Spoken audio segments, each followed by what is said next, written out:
First, the breaking news concerns the British and Irish Lions as head coach Andy Farrell names his coaching staff for this summer's tour of Australia, which you can see live on Sky Sports. The former Lions winger, Ian Evans, has revealed all to us for us in central London.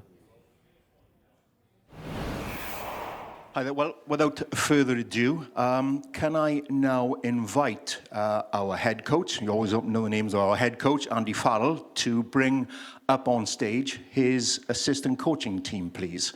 If I can now invite Andy to step forward, please. Andy Farrell, our head coach for the forthcoming tour.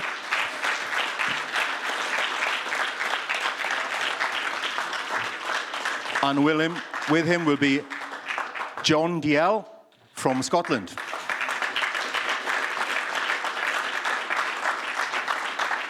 Simon Easterby from Ireland.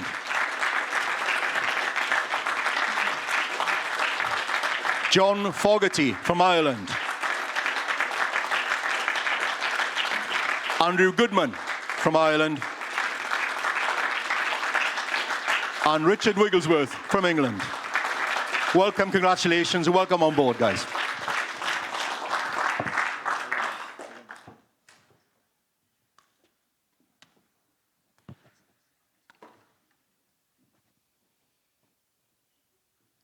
Thank you very much indeed, Ian.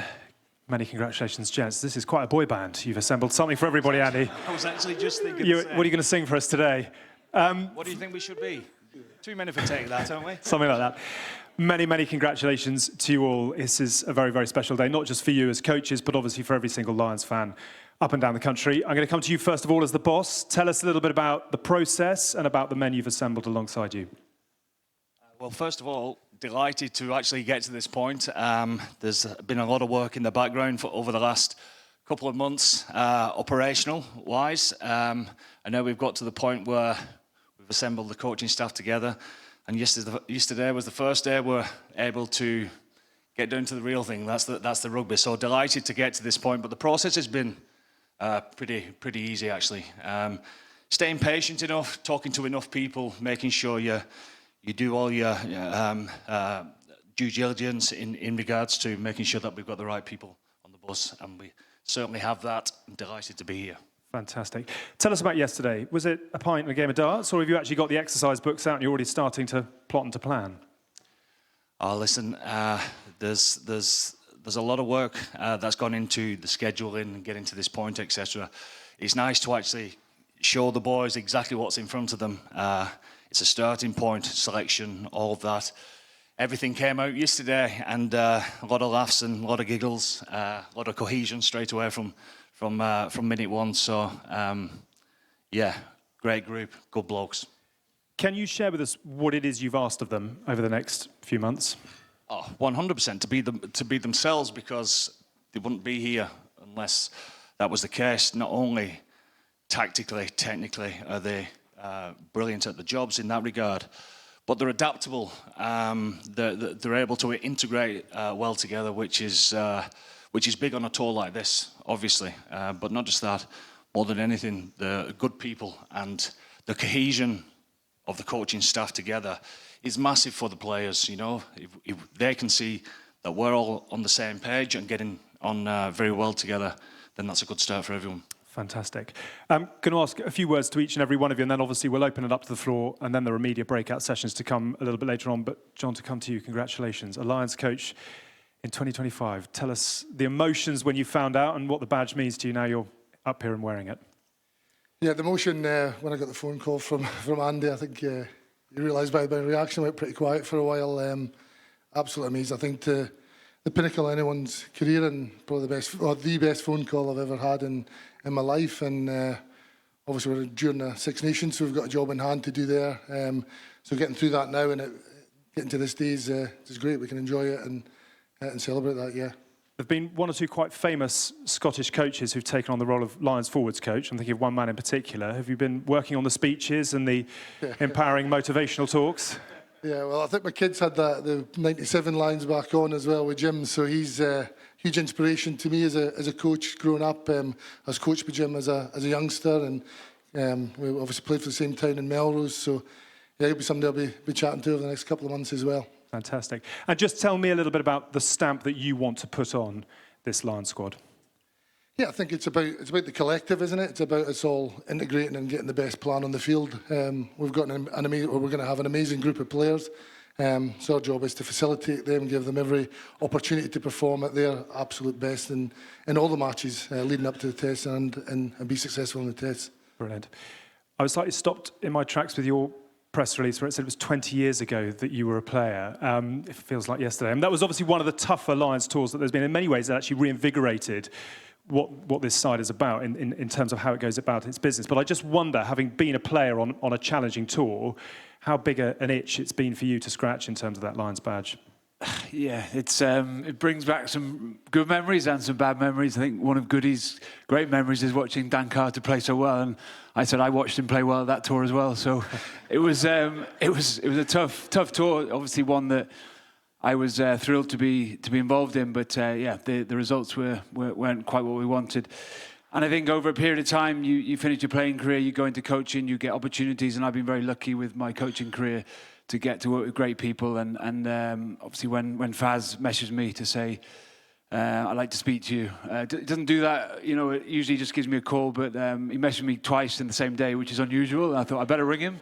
There must be something, there must be something on the cards. So yeah, I was a bit surprised but obviously delighted to get the opportunity as a coach to take part in another tour. I can't imagine there are many emojis in the message from the boss. Maybe, could be. But when we go back to what you experienced as a player, 20 years is 20 years, and the game has moved a lot. But what have you learnt from that experience that you'd love to try and take into what's to come?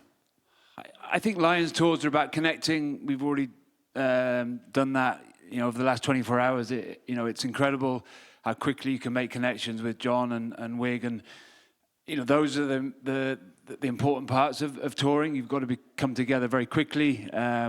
We've got to be on the same page very quickly as a coaching group, so that when the players come in, they feel like we're already a step ahead, because it's just short space of time to come together. And we probably, over certain tours over the last 20 years, teams have done that really, really well. In 05, maybe we didn't quite get that right, but you know, it's the biggest challenge, I think, to bring four nations together to go and compete against not only a brilliant team, but just go to Australia. And my abiding memory as a kid growing up was the '89 tour. You know, Finlay Calder was captain, and I was chatting to Wig earlier about Rob Jones at the base of the scrum, having a little head-to-head with Nick Farr-Jones. So I think you look back at things that were really important in my sort of growing up in my career was watching those days, and hopefully we can reproduce that type of tour again this year. Special memories for sure. Congratulations, John. Tell us how you found out, and I suppose the emotions once you put the phone down, and who you turned to share the news. Thank you very much. Yeah, I got a phone call from Andy, and he said, I'm dreading this call. And I kind of thought, is he going to tell me, did I do a bad job during the week, or what's this about? So he said, look, will you come with me, is what he said to me. And I said, geez, Andy, dream come true. And then I quickly said, are you taking the mick out of me? And he said, no, you come with me. So I was, you know, you're over the moon, and so excited. And I instantly rang my wife, went into the house with my kids, and explained to them, you know, I'm going to go on this Lions tour. We're going to go to Australia, and quickly said to them, it's important that you don't say anything to anyone. We want to keep this a secret for a while.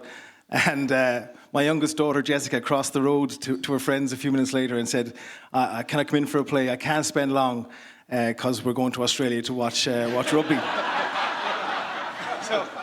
So that was my experience. Watertight, yeah, watertight. Watertight, yeah. So perhaps it was Jessica's fault that, you know, it leaked a bit. But anyway, incredibly proud. I rang my mum, and you see how special the Lions is when you speak to some of your family, and you instantly start to think about, you know, the memories of other Lions tours, and quite quickly then the responsibility of making sure that you're making this the best experience for the group of players, for the fans that are watching, for everyone involved, it becomes important to you. So, yeah. Just on that note, prior to obviously being selected, what did the Lions mean to you? I mean, you're someone who played at the highest level, but what did the Lions mean to you before you got this opportunity? Well, my memories of the Lions, watching that '97 tour, and you get to see the personalities of the players, the camaraderie of the players. We really got to see what it was all about in that tour. That's my first memory of it. Scotty Gibbs running over Oz Durant.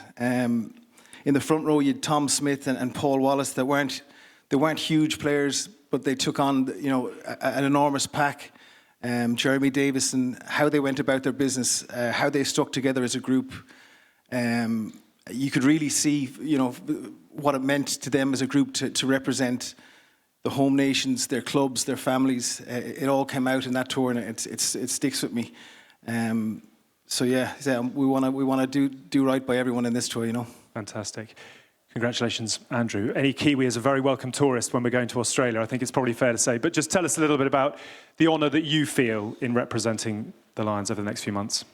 Yeah, thank you very much. Yeah, massive privilege. I genuinely understand what it is for the home nations, how important this tour is. So to be, as you said, a Kiwi kind of from the outside coming in, massive, again, like all the lads have talked about, very fond memories of the Lions tours. I think I was 11 years old on the '93 tour when the Lions came over, and probably I come from a rugby mad family. Dad would have had me in front of the TV there, and it was probably kind of my first exposure to players from the Northern Hemisphere when I think about the Hastings brothers and Gus Scott and lads like this, and some of the idols I grew up watching, Michael Jones and Frank Bunce going head to head. It was a great series, and it was always a pinnacle Lions tour when they came down our way, and I can feel the excitement now on this other side, and I'm really looking forward to the opportunity.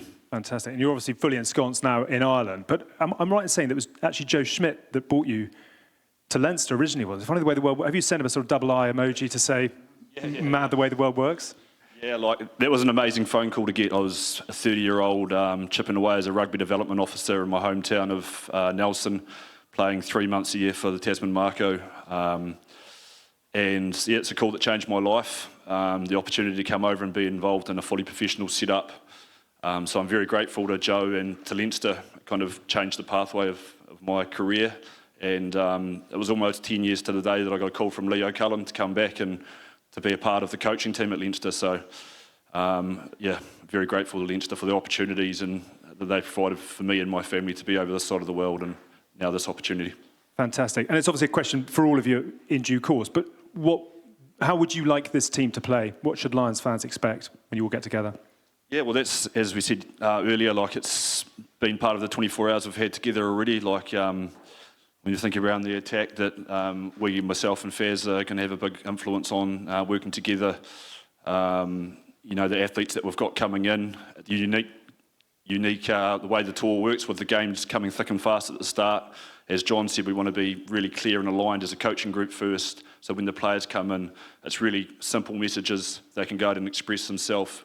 We want to have an attack that excites them. We want to have an attack that excites the fans coming over.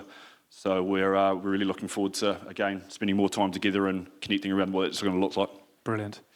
Congratulations. Last but not least, I heard a little earlier that you were actually in the garden playing with your 5-year-old when you took the call from the boss. Can I ask your 5-year-old's immediate reaction to the greatest honour of your rugby career? Yeah, so it was last Monday, and I was back on dad duty after Six Nations, and my 5-year-old Margot was wanting to play outside, so I was kicking a ball around with her, and saw Faz's name pop up and thought I'd best answer this, and she wasn't happy with, he was obviously whittering on a bit, and so he wasn't happy with how long the conversation was, but he eventually got to it and asked me, and yeah, I think there was a fair few expletives and some other stuff, but yeah, incredible moment. I don't want to give away trade secrets, but it feels like you're trying quite hard to suppress a bit of a schoolboy smile. Just tell us about the honour of what it means to be sitting here. Yeah, no, I probably have to suppress it because I've been doing cartwheels on the stage with how I feel. So incredibly proud to get the call, and I think like all of us, can't wait to get going to work with this group of players. Started talking about the players yesterday, and as Goody said, we've got some serious talent that we get to work with, and hopefully we help them play as well as they can and have a great outcome. And Steve Borthwick was obviously a Lions coach in 2017, I think the last English coach actually on a tour. Have you bounced it around? And that is the coaching team selected by the British and Irish Lions to take on the Australians. Oh goodness, you can see the tour live on Sky Sports. It starts on June the 20th all the way to the third and final test. That's on August the 2nd.